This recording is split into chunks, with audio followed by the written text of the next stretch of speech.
मीठी और हल्की कंपकंपी वाली आवाज में। सर्दियों की वो ठिठुरती सुबह, जब पूरा गांव रजाई में दुबका पड़ा था।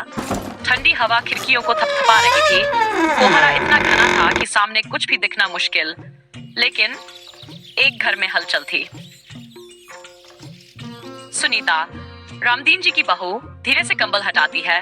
ठंड से उसकी उंगलियां सुन्न हो रही हैं, लेकिन वो रुकती नहीं। हिम्मत जुटाती है और बिस्तर से उठ खड़ी होती है। लेकिन ठंड इतनी थी कि उंगलियां सिकुड़ गई। फिर भी वो मुस्कुराई, खुद से कहा, चल सुनीता, काम बहुत है। रसोई में जाते ही ठंडी मिट्टी के चूल्हे को देखा।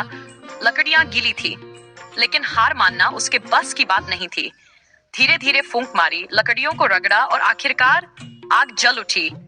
गर्माहट की पहली लपट ने जैसे उसके चेहरे पर भी थोड़ी राहत दे दी। सासू माँ की आवाज में हल्का हर्ष दी, अरे बहू, इतनी सुबह, इतनी ठंड में।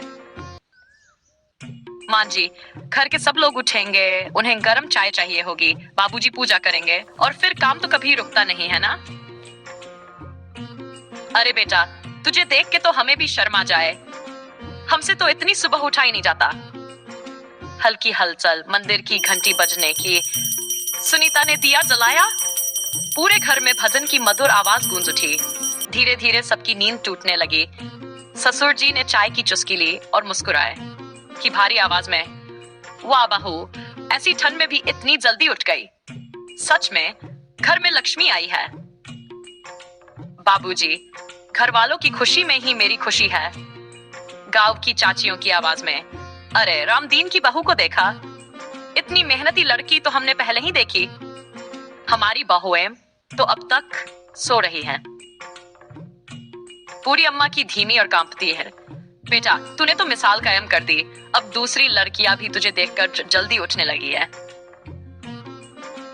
सुनीता सिर्फ एक बहू नहीं थी, वो पूरे गांव की प्रेरणा बन गई थी। उसकी मेहनत, उसका समर्पण और उसका प्रेम, ये सबने देखा और सराहा।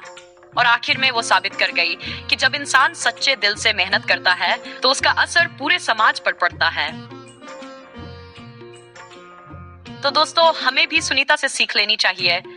जो भी काम करो, दिल से करो, क्योंकि मेहनत कभी बेकार नहीं जाती।